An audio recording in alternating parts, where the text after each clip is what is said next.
I'm Mr. MegaManFan, and this is Sub-Terrania on Genesis Does, released in North America in 1993 and in Europe in 1994, rated by VRC as GA for general audiences. Can you handle the pressure? Aliens have invaded a vital subterranean mining colony, only to be attacked by something that looks like Sinistar. Wanted light speed reflexes and total concentration. Awesome futuristic graphics. And might I say, it looks even more awesome on the inside. Look at this beautiful Genesis game I have. Looking like it was just bought at the shop yesterday. Everything in here so minty and crisp. It is mind-blowing each time I open this how nice this cartridge looks. God damn, that's a thing of beauty. No stains. And this manual, oh, it is exquisite too. Let me just flip open these pages and show you a little. It's only got one tiny little bit of cornering on the back page, but man, this thing looks so good. And it's one of these completely complete Genesis games. We also got this fold-out poster here with Sonic the Hedgehog on it, and it's advertising all the products that were available at the time. You can see the Sega CD there on the back. There's even more inside. Let me fold out one of these pages. You see the Genesis, the 6-button arcade pad, the Game Gear, the activator, the infamous activator from the Angry Video Game Nerd videos, and enclosed a winner's instruction manual.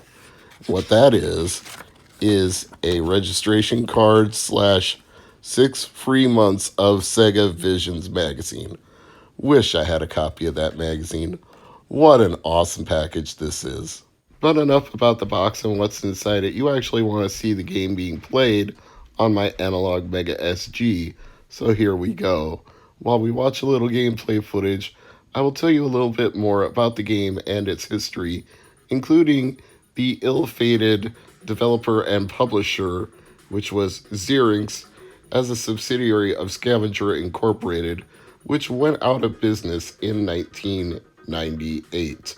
Before that, they were regarded as one of the best producers for the Sega 32X, which should itself tell you why this was probably an ill-fated company, but I digress. Sub-Terrania, a multi-directional shooter developed by Danish studio Xerox, published by Scavenger.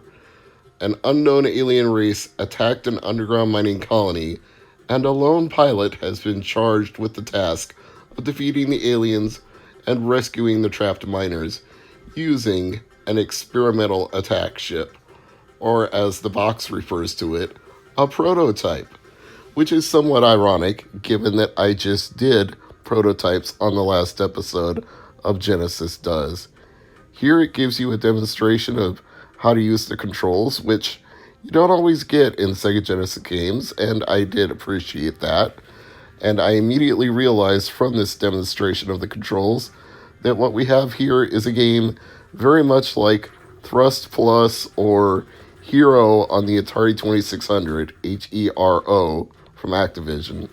And that's a game where gravity is constantly pulling you down, and you have to fire your thruster to stay aloft.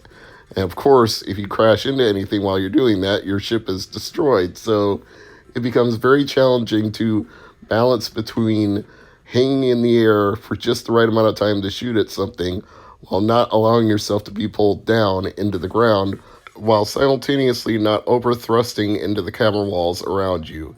And it always seems to be subterranean, and it always seems to be caves. I guess that's what Hero and Thrust Plus and Sub-Terrania all have in common. Very similar theme there. I don't know why the gravity couldn't affect you just as much out in the wide open as it could underground, but maybe it just makes for a better atmosphere for this type of game.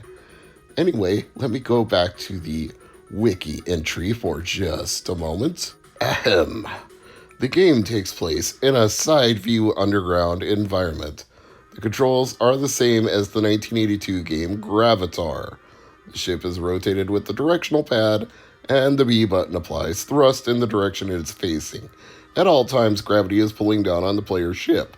Well, you know what? I think I just said that, but let me continue. Ahem. To beat each of the 9 levels, the player must complete various objectives which are outlined before the level begins. The bulk of the missions includes rescuing prisoners, collecting sub-modules, and defeating alien bosses. To make things more challenging, your ship has a limited fuel tank, which must be constantly recharged by collecting fuel canisters which are scattered throughout the levels. There are various other elements that make it easier for the player to be able to finish without running out of fuels. Mining rails are suspended throughout many levels, which you can ride on with your ship, which turns off fuel consumption while allowing you to freely slide along them while shooting.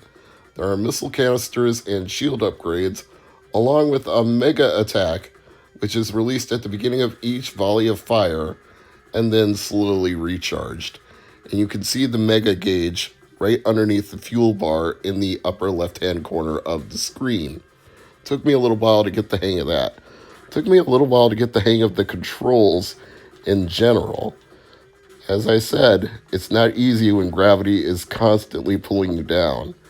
And you have to learn to overcome your, well, at least if you're a gamer as old as I am, innate sense that your ship can hang in the air because you're used to playing games where it's not pulling you down constantly. Outer space shooter games where your ship can just freely hang in the air and move in any direction. These are deeply rooted constructs that go all the way back to asteroids because your ship is in basically a gravity-free environment. So when you're controlling a ship, that is instinctively what you think of, and you have to overcome that obstacle.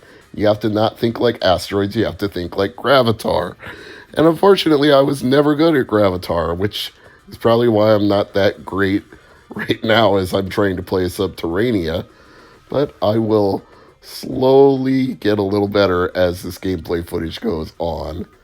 Interestingly, I did get pretty good at Thrust Plus for a while when I bought that as a homebrew game for Atari 2600. I sort of adapted to it over time. Maybe it was just the sheer simplicity of a joystick and a fire button, and that's it. But for whatever reason, I got really, really good at that. And Thomas Jentz did an amazing job programming that game and tricking the 2600 into doing things that you wouldn't think a console with that limited amount of power would be capable of doing. But he milked it. If you were going to play a gravity-based game, I would say that's the one you should start with. The irony, of course, being that it was made on a console older than the Genesis, but came out more recently than Sub-Terrania, because it's homebrew from this century. So that is an interesting little conundrum there. A game that's newer and older at the same time. And let's go back to Wikipedia for just a second. During the development of Sub-Terrania, Xerix did not possess an official Sega development kit. Instead, they hacked together their own using Amiga computers. According to Sega of America producer Tony Vann, the game was too difficult and went through 2 rounds of difficulty reduction before it was released. Well, damn, I'm not surprised by that, given that I'm not doing super hot at the gameplay here. I'm really annoyed by that platform blocking my way in the middle. I could have probably finished that level successfully without having to blow up my ship if I could have just squeezed through that little area. The game's soundtrack was composed by Jesper Kyd. His sound driver that he was using in this game was also used in the adventures of Batman and Robin for Mega Drive and Genesis. And the game was met with generally positive reviews. Looking at the scores from mostly British publications, a few American publications, they give it scores anywhere from 83% to a high of 98% for GamePro. And one publication ranked it number 16 in the top Mega Drive games of all time. That'd be a tough one for me, considering just how many Sega Genesis games I have or have played. I don't know if this would be number 16 on the all-time list, but I can see why this game would have fans. It's definitely got some unique things going for it. The gimmick of the thrusting and these sliding rails. You can see I'm hanging from one right now. And the difficulty level is something you can adapt to if you continue to play it for long enough. Like I said, I got a little bit better with each progressive level that I went through.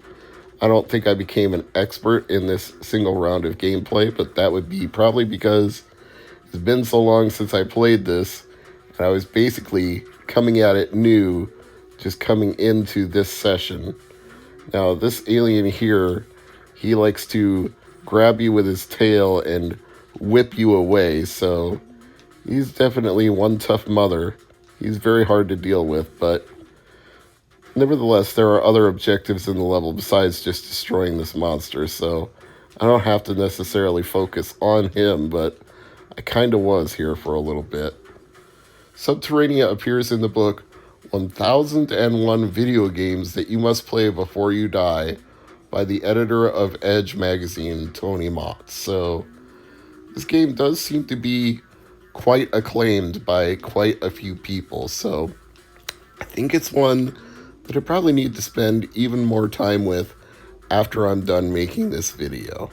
Not because they acclaim it, mind you, but because I'm enjoying myself playing it, so I feel like that message of it is a game you should play before you die may not be inaccurate. I feel like I'm rediscovering it right now, which is part of the reason I enjoy doing this series, Genesis Does, is because it's not just about Sega Genesis / Mega Drive exclusive games. It's also about me going through this library that I've acquired over the years and getting to rediscover things in it, because I mean, when you talk about the classics, those are the ones that we all play constantly. The games like Sonic the Hedgehog and Comic Zone and Dr. Robotnik's Mean Bean Machine and Rocket Knight Adventures. You play those games, and sometimes you forget that there are lesser known titles that are just as worthy of spending time with on your Genesis / Mega Drive. Now lately, I've been hearing from people like my friend Jesse. He is using a Genesis mini console and one of the hack kits. I don't know the name of the particular one for the Genesis / Mega Drive Mini off the top of my head, but he's been loading up some of the games that I review and talk about and showcase in Genesis Does, probably through a USB port on the Genesis Mini. And if that's a way you can experience these games that aren't loaded onto your Mini, then by all means do that. If you have an analog Mega SG, then you can always find a file of it, put it on an SD card. And if you've got the jailbreak, Smoke Monsters jailbreak, then you can try it out for yourself off your SD card.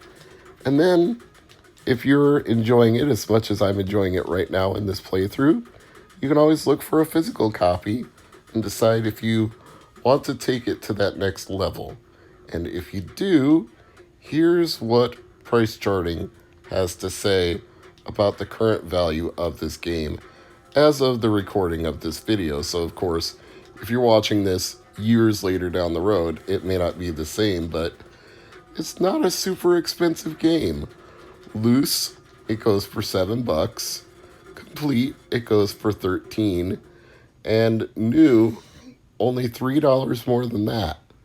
So really, this is a game that's not hard to find, should be affordable when you do find it, and I'd say if you're looking to increase the size of your Genesis / Mega Drive collection, this would not be a bad place to start. I think Sub-Terrania has quite a bit to offer. It seems to be one of those lesser talked about Sega Genesis games, but maybe after this video, people will talk about it more. I would say if you see it in a pile at a pawn shop, a thrift store, a flea market, and it's marked $1, even if it's just a loose cart, go ahead and spend $1 on it. I don't think you'll be disappointed. I certainly wasn't showcasing it on this episode of Genesis Does. So as always, thank you for watching.